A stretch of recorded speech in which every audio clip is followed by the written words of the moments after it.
Do you think that if you found the right guy, the career would take the back seat? Let me ask you that question. I mean, that's a given. You have to make time for the things you want. Um, so my job, just to give you an idea, I have to travel across the United States multiple times a week. I'm not gonna get into details. I'm not a flight attendant or anything like that, but I do clinical research. Just as a brief overview. Um, so it requires me to travel a lot, up to 80%. Now, I most definitely can rearrange my schedule to travel 1 week on, 1 week off, 1 week on, 1 week off. If I need to make time for somebody, I could fly back to Atlanta since it's a major hub. But have I found somebody that I want to adjust my travel schedule for? No, I haven't. I'm gonna be honest. Like I've gone in some dates. It's few and far in between. And the men I do connect with don't want to have kids. So it's like I find men that are amazing who our energy is just magnetic, right? But when it comes to that chapter of their life, it's either over with and done with because they had kids in their 20s.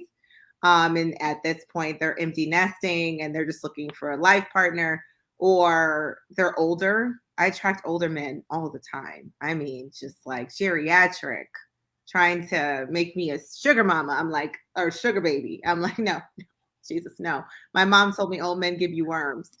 So I do my I and the men that I do meet that are in my age group, I feel there's a level of maturity that's not there.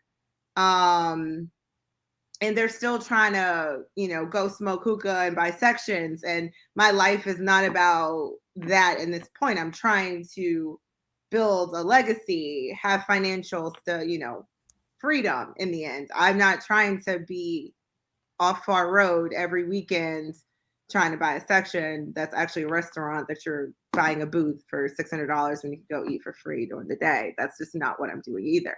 So it's just it's hard. But no, I would not have an issue with putting my career and being more, I guess we could talk about submissiveness and what that talks about as far as, being more in the home setting. I don't have a problem with doing that. So I would assume that what you're saying is the problem is not necessarily your career. Like you don't necessarily choose career over mating. It's just that you haven't found the right person. So career is kind of like something that you leaned on because the right mate has not come along. Not there. Exactly. Like I can advance my career and continue working on me, as Della said. I did a whole year of that. So that's beautiful that you're doing that. Self-love is so important. And with the COVID quarantine, I was able to do a lot of that for myself. And I had just gone out of a bad relationship too. So definitely preserve your energy, Della.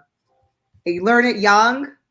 If they're not bringing you any joy, any positivity, just and you could feel it, just flick them away, honey. So I definitely, it's not career. I have a great career, it's established, and right now I'm actually transitioning into being more home because I know I need to be here in order to focus on relationships. Awesome. Y'all live in Atlanta too. I like, ooh, Girl, the market is I remember them days of being single and every man wants to be in the club I'm gonna grab my chart. or seven, and that's a lot. So I moved away from Atlanta in 2013. And when I would come back and visit, and me and my friends would go out, it would be the same men on the scene from when I lived there. And I'm like, this isn't old to you yet? Like, so I can only imagine the quality of men that are there. And then the women are still outnumbering the men in Atlanta as well. So And Lauren, I think I'm going to start paying attention to the men in the gym, honey, because I put my headphones on and I just be in my own world. Like, don't talk to me. But my man in shining armor might be right there to pick up my weights too. So, honey, just I You know, know change that's my mindset about my gym workout. and I'm with you, and I was definitely that's me then, and that's me now as well. Like I put my headphones on and I just get to the gym and I work out. But really, when you're looking, or if you're looking for someone, or if you're looking for someone to compliment you, you know, it's very important to have like a certain boundary, have boundaries in general, like very strict boundaries that will not be compromised or changed for any reason whatsoever.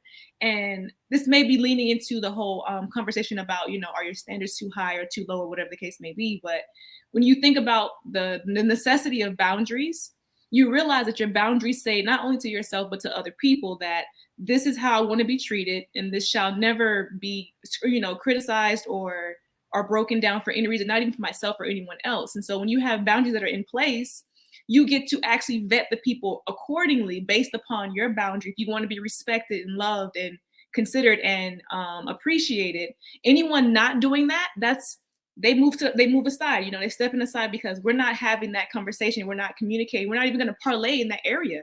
Whereas if your boundaries are not as strong as they should be, then you put yourself in a danger zone, because now that boundary becomes a preference. And a preference is a very weak boundary, because a preference says, you don't have everything I'm looking for, but I'll settle for whatever you have. And we tend to go into that realm because of the fear of, I may never find someone like you, or I may never find love again. So I'm going to try to compromise to make this work. And it becomes very dangerous, because when you do that, you begin to morph into whatever that person wants for you. The other thing about boundaries is we tend to have very vague boundaries. They're not actually very like strong because they're so vague. Like, what do you want? Well, you know, a man like this and men like that, blah, blah, blah, blah. Or we may just say maybe a man that's not like this. We don't actually say what we want from that man in particular. And so when they're very vague, again, if you don't, when you name something, you own it. You give power to it. So if you want respect, if you want loyalty, if you want affection, you want appreciation, you name it, you claim it, and then it becomes what you decide, what you desire. And so, you know, that's really what it boils down to, because when you're looking for that man, he has to have what you're looking for, you know, and he has to also be on the same page as you. And, you know, some of the things that I looked for when I was looking for my partner, and I found them in the man that I'm engaged to, it was a man who has a vision. You know, does he have a purpose in life? What is his purpose? And he has a purpose. And that purpose includes me, as well as a family and all the other things that come with, you know, being in a union with another person. And so these things made it very easy for us to just come together and really like have a strong bond well before we even considered marriage, you know. And so now we're going into that stage of getting married, and so now it just becomes that much more elevated, because that was a part of his vision as well as my vision. And one more thing I want to say to you, Shantae, when you mentioned about how men have a biological clock, so to speak, we don't talk about this, but the man's biological clock is his mortality. When men start to get very sick, or they find themselves like thinking about how their health is waning, they tend to be more serious about wanting to be serious with someone else. And so I've noticed that. I don't know if you ladies have noticed that, but that's something to kind of consider when you're talking about a man's clock and how it ticks, or whatever the case may be. No, that is so true, because I was dating a man that was close to 50. And like I said, tried to make me, I was 39 at the time, and tried to make me feel really insecure about my age, and as far as like having children and all of that, because he was going through some type of crisis where he was emotional about having kids later on in life and not really being able to see his kids reach his age, because he probably, let's be honest, he probably was going to time out by the time his kids reached his age. But I think it's selfish for you to put your insecurities and your fears on someone else, for you to project that on someone else that may not necessarily be ready for parenthood at the time. So now you're putting them in a situation where you're kind of forcing them. And sometimes women that are my age, not me in particular, but you do hear that biological clock ticking really loud. So you tend to let someone else's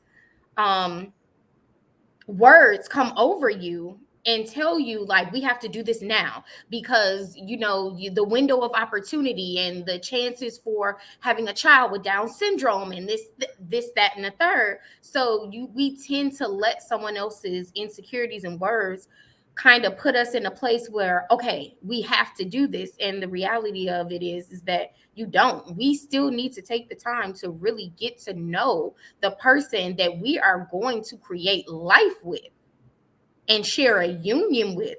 That is more important than my biological clock ticking loud as hell in the background. I don't care about that because a lot of times people are bringing children into this world and subjecting them to all of their past hurt and drama, and now other people have to deal with that trauma. Heal yourself first before you go and bring children into this world.